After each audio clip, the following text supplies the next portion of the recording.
acompañarnos en la edición central de ATV Más Noticias y los dejo de inmediato con Redes y Poder y Alfonso Baella. Conmigo hasta mañana. Nos vemos. Chao, chao.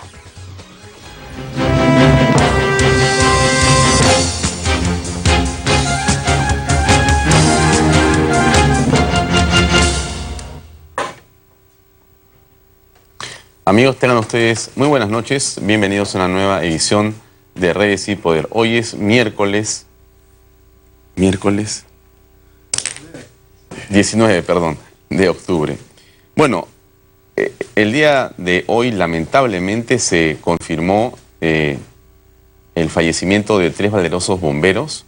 Los nombres se han mencionado en todos los medios aquí también. Vale la pena, por supuesto, iniciar el programa con un luto y con el envío de nuestras más sinceras condolencias a las familias de estos 3 valerosos miembros del Cuerpo de Bomberos Voluntarios del Perú. Son Alonso Salas, Raúl Sánchez y Eduardo Jiménez, quienes en el incendio de ayer en el Agustino lamentablemente perdieron la vida. Valga sin duda la triste oportunidad para poner sobre el tapete lo que también se ha venido comentando en varios programas y aquí también en los noticieros de ATV+, la situación en que se encuentran los bomberos del Perú. ¿Qué es lo que el Estado está haciendo? ¿Qué es lo que le corresponde hacer a las instancias oficiales para poder darle soporte, darle ayuda, mantenerlos en un nivel de eficiencia y de ayuda como corresponde a una institución de enorme importancia en la sociedad peruana? ¿Qué está haciendo el gobierno? ¿Qué ha hecho? Han pasado ya casi 80 días desde que el presidente Kuczynski está al mando del Ejecutivo y nos preguntamos qué medidas han tomado para mejorar y para auxiliar a los bomberos voluntarios del Perú. Sería conveniente que a propósito de esta tragedia que enluta a esta institución se pueda poner sobre el debate en el Congreso y en la media en general las reflexiones en torno a cómo ayudar al Cuerpo de Bomberos del Perú. Bien, hablemos ahora del tema que ha estado y sigue estando en la conversación de, digamos, la política nacional. Tiene que ver, por supuesto, con lo que pasa en Apurímac. ¿Qué es lo que ha venido ocurriendo ahí en las últimas horas? Y es curioso porque el día de hoy se preparó una comitiva oficial, una comisión de alto nivel que viajó hasta el Cusco para dirigirse a la zona de Las Bambas.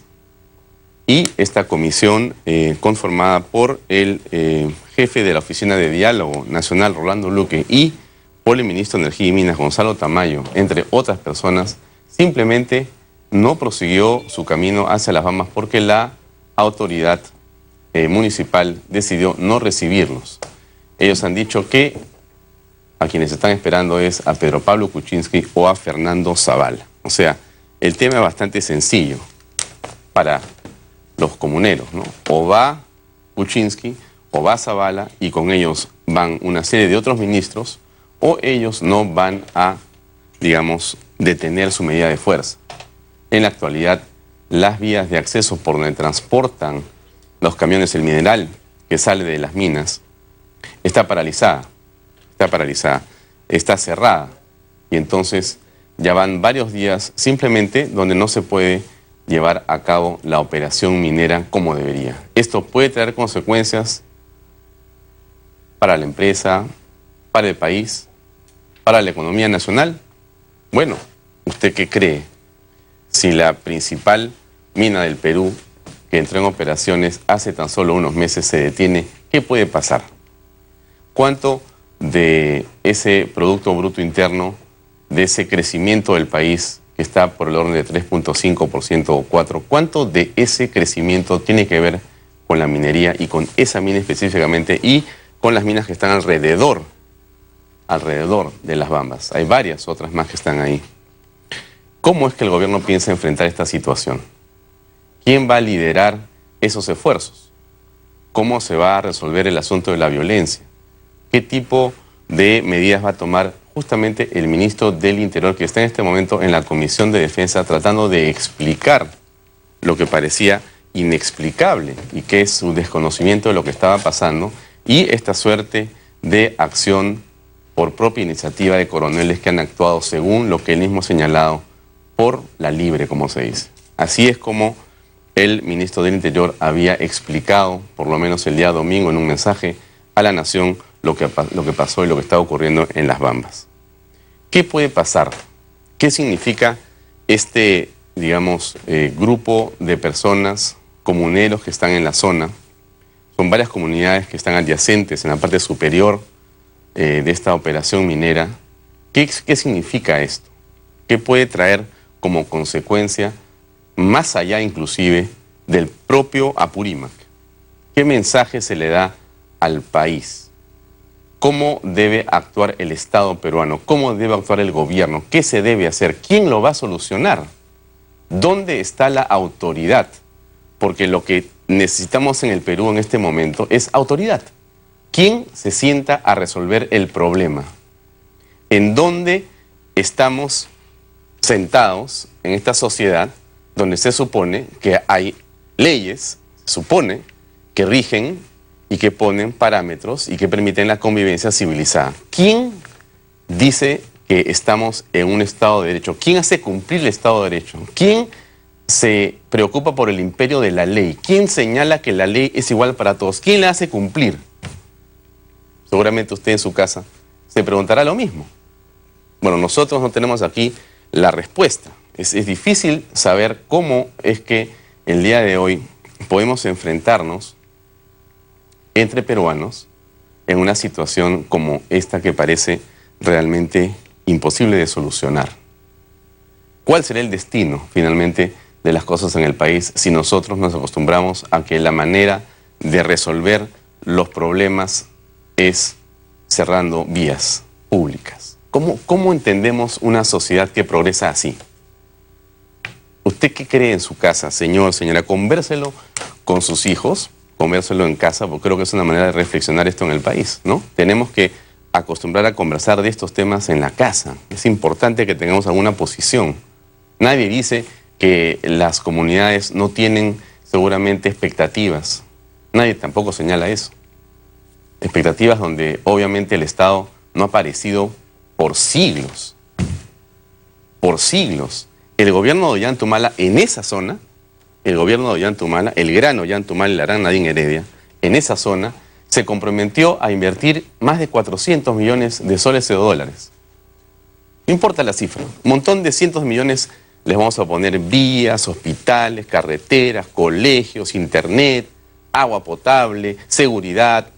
Eso pues lo que los políticos irresponsables van a decir y a ofrecer en esas comunidades. Y con ese ofrecimiento seguramente las comunidades se sintieron satisfechos y esperaron que eso se cumpliera. Llegó el gobierno nuevo. Difícil de cumplir. Por supuesto que es difícil de cumplir, porque a veces no. En ese caso también el gobierno, en el caso de Ollantumala, ofreció lo que no podía cumplir, como todo lo que ha ofrecido lamentablemente el gobierno de Ollantumala en los últimos años. ¿Y cuál es la consecuencia de esto? Esta situación que tenemos ahora. Y a eso se le suman una serie de ONGs, una serie de personas que lucran y viven del conflicto social y están alrededor, medrando, justamente asusando para que no se encuentre una solución que sea civilizada, equilibrada y adecuada para el país. Es complejo, es muy complejo. Hay unas declaraciones de Fernando Zavala que habló hace unas horas al respecto de lo que estaba ocurriendo en la zona. ¿Qué dijo el presidente del Consejo de Ministros? A ver, escuchemos por favor, adelante. Estamos abiertos siempre al diálogo. Lo que no podemos tener es un diálogo que es amenazado por medidas de fuerza. El presidente de la República viaja permanentemente a las diferentes regiones del Perú para conocer la situación de las regiones y también para tomar acciones concretas en beneficio de las comunidades. Esa política el presidente va a continuar, pero el presidente no puede viajar cuando hay medidas de fuerza. Nosotros estamos abiertos siempre al diálogo con todas las autoridades y comunidades del Perú, pero también tiene que haber un respeto a las leyes vigentes. Bien, ese es el papel de Fernando Zavala. Es lo que corresponde hacer, lo que corresponde decir Pero nosotros insistimos en algo que nos parece muy importante. Y lo preguntamos, porque no lo conocemos. ¿Cuál es la estrategia política del gobierno? ¿Cuál es la estrategia mediática, política en la zona? ¿Quién ha pensado? ¿Quién está pensando? ¿Quién está en un tablero? No para jugar ajedrez, ¿no? ¿Quién entiende cuáles son los apetitos de poder que hay en torno a esta situación? ¿Quién está pensando en los diversos actores que están en este problema confluyendo para que ocurra lo que ha ocurrido el día viernes de la semana pasada con la muerte, lamentable muerte, de un ciudadano peruano? Nosotros no somos pájaros de mal agüero, pero nosotros dijimos que esto podía ocurrir. Lo hemos dicho acá en varias oportunidades, y lamentablemente la percepción, por lo que vemos que está ocurriendo, por la falta justamente de una estrategia de comunicación y una estrategia política, nuestra percepción es que esto va a terminar peor. O sea, no existen condiciones para pensar que hay una solución viable si es que el gobierno no es la empresa. Es el gobierno tiene que poner orden y tiene que encontrar una solución política. Bueno, vamos a pasar a la primera entrevista de esta noche. Estamos con el analista político, el economista además, Miguel Santillana, para conversar sobre cuál es, digamos, su percepción de lo que está ocurriendo en este momento en la zona de Apurímac. Miguel, buenas noches, gracias por acompañarnos. Buenas noches, disculpa mi aspecto, pero acabo de llegar esta tarde de visitar Apurímac y Cusco y me alcanzó el tiempo por el tráfico de ducharme y ponerme una camisa, porque como verás estoy lleno de barro. Lo que importa es que has estado en la zona que está actualmente en conflicto. ¿Qué está ocurriendo en ese espacio geográfico del Perú? A ver, acá veamos el tema de lo más macro a lo más micro. Acá se dice que hay un tema de importancia que es el tema de la carretera y que antes el proyecto era con un mineroducto. Bueno, Marco Arana lo que no dice es que el proyecto integral era Las Bambas y el mineroducto iba hacia la zona de Tintaya. ¿Por qué? Porque tanto Las Bambas como Tintaya eran parte de Estrata. Entonces era un proyecto integral. Tintaya como mina se está agotando y ahí tienes planta de procesamiento. Entonces la roca la chancabas en Las Bambas, se las mandabas y se procesaba en Tintaya, que por mientras estaba desarrollando el proyecto Antapacay. A nivel internacional, Glencore compra Estrata y busca la aprobación de la Unión Europea, Estados Unidos y los chinos para poder hacer esta compra que significaría una posición de dominio en el mercado de metales. Los chinos le dijeron para aceptar que Glencore compre Estrata, que deje el proyecto Las Bambas. Entonces, cuando tú dejas el proyecto Las Bambas a una empresa china que le da la administración a MMG, que es una empresa australiana que administra Las Bambas para un consorcio chino, ya no hay esta conexión del mineroducto, puesto que se vuelven dos proyectos distintos. Por eso el tema de Las Bambas ahora va por un tema de camiones y Antapacay está con Tintay. ¿Ok? Entonces, cuando Estrata era una sola y se pensaba en el mineroducto, la misma gente de Marco Arana y las ONGs le dijeron a la zona de Apurímac: te van a quitar tu agua. Entonces, opónganse al ducto porque te van a quitar tu agua. Muy bien. Yo mismo he recorrido las zonas donde se iba a hacer la servidumbre del mineroducto, acompañado con la persona, que es además un ex camarada mío, que se negociaba con las comunidades el ducto. Y por donde pasábamos, ya habían pasado las ONGs y gente metiéndole miedo para que el tema del ducto. ¿Ok? Primer tema. Es cierto lo que tú has dicho, las promesas electorales de políticas públicas a la zona por el gobierno de Ollanta que nunca se cumplieron. Lo que sí hizo la empresa al momento, cuando Estrata compró Las Bambas, hizo un fondo en dólares que lo manejaba Proinversión, gobierno regional, provincial y distrital. ¿Ok? Ese fondo no sé finalmente qué quedó. Lo que sí, las comunidades que están en la zona de impacto directo, me consta que se oponían a los beneficios a otras comunidades. ¿Por qué? Por rencillas, pues, del siglo... Celos propios que son hasta cierto punto de vista explicables. Así es. Ya, o sea, es Celos, para mí el beneficio, no para ella. Así es. Para mí nomás. Así es. Ya, ok, bueno, entonces... Esa zona tiene... Les has hecho casas, les has hecho carretera, electricidad, tienes conexión con internet, hay una Fuerabamba, es una ciudad que se ha hecho de la nada, o sea, era un pueblito, y ahora es más importante que la capital de la provincia. Así es. Entonces, ¿qué pasa? Ahora tienes que las comunidades que son de zona de influencia indirecta habían aceptado que para que se construyan las bambas se haga esta carretera de acceso. Perfecto. Ahora, esta carretera de acceso se vuelve una carretera nacional el 27 de julio de este año. Pero discúlpame, si tú, el Estado peruano, y tú que eres abogado, la Constitución dice que tú puedes expropiar por necesidad pública, ¿cierto? Entonces, el Estado peruano debió decirles a los comuneros, ok, este camino que pasa por las 4 comunidades, te pago, las expropio y te pago tanto. Cosa que nunca... O sea, simplemente el Estado en el peruano publicó el 27 de julio, esta es una carretera nacional. Claro, pero eso iba pues contra el ADN de Humala, que jamás va a expropiar algo en beneficio de la producción, de la gestión, de una empresa privada y de la exportación de la minería. O sea, eso pues tendría que haberle cortado 3 brazos a Humala. Él preferido hacerlo más fácil, que es ofrecer. No, discúlpame, salió en el peruano, en el diario oficial peruano, que cambiabas esa pista de zona de acceso conversada entre las comunidades y la empresa en una vía nacional. ¿Ok? Por lo tanto, ¿cuál es la reacción de esta gente? Oye, un momentito, me estás quitando mi propiedad y ¿en qué me compensas? Entonces, es la zona de influencia indirecta la que más quiere, o sea, la zona de conflicto no es la zona directa, sino la indirecta.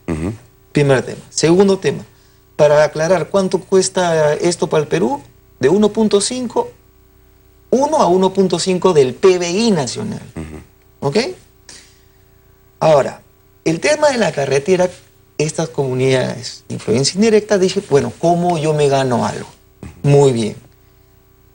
Dame 6 millones por la carretera. En este momento es lo que están solicitando. 6 millones de dólares por la carretera y dame 5.000 soles por cada camión que pasa. Entonces calculemos 400 camiones. No, son 150 camiones. Se hablaba de 250. 150 que van y regresan vacíos, 150 como 300 al final que van y vienen. Ya, van y vienen, entonces te van a cobrar el peaje de ida y regreso. Ya, 300 por 5.000, 1,5 millones por día. ¿Quién va a pagar eso? ¿Ok? Eso no tiene sentido. Entonces, ¿qué ha pasado? Sobre este conflicto se montan discursos conocidos. ¿Ok? El mismo día que llegué a Cusco, el 13 de octubre, había un evento en la municipalidad de Huancha, que es el distrito donde vive Verónica Mendoza, llamado Pueblos Indígenas, Afrodescendientes y Recursos Naturales. Oye, ya estamos metiendo al tema, o sea, si ya este tema de pueblos indígenas busca dividirnos como peruanos, ahora también están metiendo el tema afrodescendiente. Oye, ¿tú has visto alguna mina en Chincha, Cañete o en Yapatera, Piura? Pero ya están metiendo el tema de los afrodescendientes. No sé, la próxima reunión será pueblos indígenas, afrodescendientes y género, ¿no? O sea, para ir poniendo todos los temas de moda. Pero sigamos. Esta mañana o ayer escuché a Marco Arana hablando de unos contratos secretos entre las fuerzas policiales y las minas. Ok, desde los 80s, la Policía Nacional protegía las minas. ¿Por qué? Porque ahí había polvorines, pues. Y venían senderos y se levantaban toda la dinamita, entre otras cosas. En los 90s y en el 2000 hemos visto que los campamentos mineros han sido atacados, han sido tomados. Ejemplo, Tambo Grande, tomaron el campamento, 20 millones de dólares perdidos. ¿Quién resarció a la empresa? Nadie. El día de ayer, en Ayaviri, han tomado un campamento, una empresa, y lo han quemado. Ok, entonces, Otro ejemplo, Tintaya, mayo de 2004, sí, 2004, los comuneros que se quejaban porque no había en práctica los proyectos prometidos por la empresa, ya era BHP. Bueno, ¿tú sabes a quién le habían mandado a hacer los proyectos? A Cooperación, y no los había terminado. Entonces, ¿qué hicieron los comuneros, Cooperación y todas las ONG? Se fueron contra la mina. ¿Qué hicieron? Tomaron la mina y destruyeron todas las oficinas y todo lo que pudieron. Entonces, esta idea de que tú tienes millones de dólares invertidos en una mina y no te van a proteger, ¿qué cosa quieren? Que tú tengas un ejército privado. Imposible. Imposible. Ya. Otro tema que también van soltando, la criminalización de la protesta. Oye, discúlpame, la policía ha actuado como siempre debe actuar cuando tomas una carretera. ¿Cuántas veces has dicho que es un delito? Nunca. ¿Cuánta gente ha ido presa por tomar una carretera? No, nadie. Entonces, como nadie ve que va preso, nadie por cometer un delito, sigamos con el juego. Ahora, se dice que había diálogo. La mesa de diálogo empezó el 6 de octubre y ya habían tomado la carretera el 10. ¿Ok? O sea, muy bien el diálogo, nos vamos a reunir de nuevo, pero por mientras te tomo la carretera y te empiezo a hacer zanjas. ¿Ok? Y de ahí sacas de la manga, quiero 6 millones y 5.000 por camión. ¿Ok? Ante la muerte del comunero y viendo que ya se había descubierto este cambio, porque cada vez que hay un conflicto aparecen los frentes de defensa que reemplazan a las autoridades electas. Entonces se han tomado el cuidado que ahora es todos los distritos y el alcalde provincial que firman. Uno, que este señor que ha fallecido lo han puesto en la carretera para que no pase ningún camión. Ese es su velatorio por 3 días. Le han dado 24 horas al presidente o al premier para ir.